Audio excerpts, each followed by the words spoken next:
friends, today we are making a meat sauce pocket. I had some leftover meat sauce and I'm gonna turn it into like a tiny burrito-esque thing. So cheese on the outside, then some mozzarella, just so that there's a layer for the sauce not to soak right through. Then I've got the meat sauce.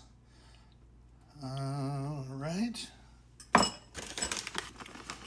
Again, layer for the soaking. All right. Then we fold, and fold. Okay. Now we top with cheese. Beautiful. Okay. Now we are going to put these straps on.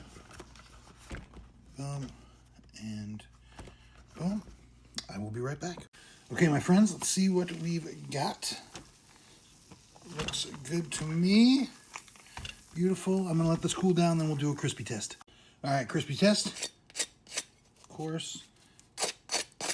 Yes. It's gonna be so insanely hot. Ooh.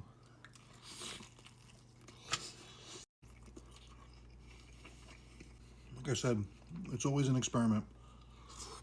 Very successful experiment. Like a crispy meatball sub somehow. It's good. If you have any ideas on things I should make, let me know, because I'm running out.